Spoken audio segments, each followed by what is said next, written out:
और मैं स्वागत करती हूं आपका हमारे YouTube चैनल में। आज की क्लास में हम स्वरों का वर्गीकरण थोड़ा डिटेल में पढ़ेंगे। तो स्वरों के वर्गीकरण में दो चीजें आज मैं आपको पढ़ाऊंगी। सबसे पहले हम पढ़ेंगे मात्रा या उच्चारण के अनुसार स्वर और दूसरा हम पढ़ेंगे जीभ के प्रयोग के अनुसार। सबसे पहले देखा जाए मात्रा या उच्चारण के आधार पर तो ये तीन प्रकार के होते हैं, लघु स्वर, दीर्घ स्वर, पलुत स्वर। तो सभी को पता तो होगा लघु मतलब क्या होता है छोटा, दीर्घ मतलब होता है बड़ा। तो यहाँ से आप थोड़ा अर्थ तो इसका निकाल सकेंगे। जैसे लघु स्वर की बात करें तो वे स्वर जिनके उच्चारण में कम समय लगता है। कौन से स्वर?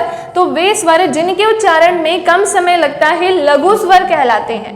फिर दीर्घ स्वर किसे कहते हैं? तो वे स्वर जिनके उच्चारण में लघु से अधिक समय लगता है। क्या कहा जा रहा है? जिनके उच्चारण में लघु से अधिक समय लगता है उसे क्या कहते हैं? उसे दीर्घ स्वर कहते हैं। फिर पलुत स्वर क्या होता है? तो वे स्वर जिनके उच्चारण में दीर्घ से भी अधिक समय लगता है। क्या बोला जा रहा है?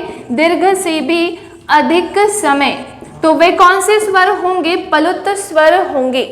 आई होप ये तीन चीजें तो समझ में आ गई होंगी आपको। अब हम इसके उदाहरण देखेंगे क्योंकि उदाहरण ज्यादा इंपॉर्टेंट है। ये पता होना चाहिए कि लघु स्वर में कौन से स्वर आते हैं, दीर्घ स्वर में कौन से स्वर आते हैं और पलुत स्वर में कौन से स्वर आते हैं। तो लघु स्वर की बात करें ना तो इसमें तीन तरह के स्वर आते हैं। जैसे छोटा आ हो गया, छोटी ई है, छोटा ऊ है, री, ऋषि है। कितने स्वर आते हैं? तो इसमें चार स्वर आते हैं, छोटा आ, छोटी ई, छोटा ऊ, री, ऋषि।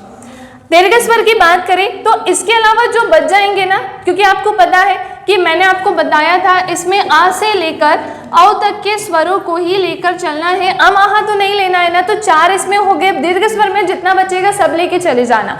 जैसे कि बड़ा आ हो गया, बड़ी ई हो गई, बड़ा ऊ है, ए है, ऐ है, ओ है और औ है। ये सब किस में चले जाएंगे? दीर्घ स्वर में चले जाएंगे। ये इसके उदाहरण है। ये क्या है?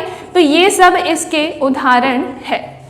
लास्ट आते हैं पलुत स्वर में। अब तो कुछ बचा ही नहीं है हमारे पास। पलुत स्वर में कौन से स्वर जाएंगे? आ से लेके औ तक के स्वर को लेना था, चार ऊपर चले गए, बाकी जितने बचे थे सब दीर्घ में चले गए। तो पलुत स्वर की पहले परिभाषा फिर से सुनिएगा। पलुत स्वर वे स्वर होते हैं जिनके उच्चारण में दीर्घ से भी अधिक समय लगता है। किसी को पुकारने में और नाटक के संवादों में इसका प्रयोग किया जाता है। पहली चीज तो इसमें कुछ इस प्रकार से स्वर नहीं आएंगे। आपको इसका ध्यान रखना है कि यहाँ जब आप शब्द का उच्चारण करें तो उसमें दीर्घ से भी अधिक समय लगे। नाटक में इसका प्रयोग कैसे करते हैं, संवाद में कैसे करते हैं, किसी को पुकारने या बुलाने में कैसे करते हैं, ये सुनिएगा। जैसे मैंने बोला राम, तो राम के उच्चारण में अभी समय नहीं लगा है, लेकिन यदि मैं आपसे कहूँ राम तो इसके उच्चारण में समय लगा है ना। तो ये जो समय लग रहा है ये किस में चला जाएगा? पलुत स्वर में जाएगा। और समझते हैं, जैसे मैंने बोला प्रभो, तो अभी तो प्रभो में समय नहीं लग रहा है, लेकिन यदि मैं कहूँ प्रभो तो इसके उच्चारण में समय अधिक लगा, इसलिए ये किस में चला जाएगा? पलुत स्वर में। अब एक चीज सुनिएगा, ये जो बनाया है ये एस नहीं बनाया है। पहली चीज तो मैंने, वरना आप सोचो कि ये हिंदी में एस बना दिया है मैम ने, ये एस नहीं है, ये एक चिन्ह होता है। इसे कहते हैं दीर्घ उच्चारण चिन्ह। जहां पर भी कोई शब्द रहता है उस शब्द के मध्य में समय आता है या अधिक समय लगता है तो वहां पर इस चिन्ह का प्रयोग किया जाता है। तो ये तीन चीज तो क्लियर हो गई ना। लघु स्वर क्या होते हैं, दीर्घ स्वर क्या होते हैं और पलुत स्वर क्या होते हैं। चलिए देखते हैं अब हम जीभ के प्रयोग के आधार पर। तो जीभ के प्रयोग के आधार पर भी ये तीन प्रकार के होते हैं, अग्र स्वर, मध्य स्वर, पश्च स्वर। इसके नाम से ही समझिएगा। सबसे पहले अग्र मतलब क्या होता है? आगे। मध्य मतलब क्या होता है? बीच में। और पश्च मतलब होता है पीछे। ये तीन चीजों का मतलब जिसको पता हो ठीक, नहीं पता हो तो आप ध्यान से सुनिएगा। बात किसकी चल रही है? जीभ की चल रही है। तो जिन स्वरों के उच्चारण में जीभ के आगे का भाग काम करता है उसे क्या कहते हैं? अग्र स्वर। कौन से स्वर होते हैं ये? तो जिन स्वरों के उच्चारण में जीभ के आगे का भाग काम करता है। इसमें कौन कौन से वर्ण आते हैं तो वो भी देखिएगा। जैसे इसके उदाहरण हैं छोटी ई, बड़ी ई, ए, ऐ।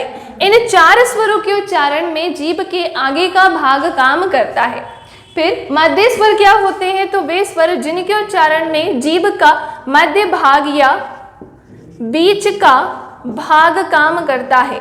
अब इसमें कौन सा स्वर आता है? तो इसका एक ही उदाहरण है। इसका क्या है? एक ही उदाहरण है और वो है छोटा आ।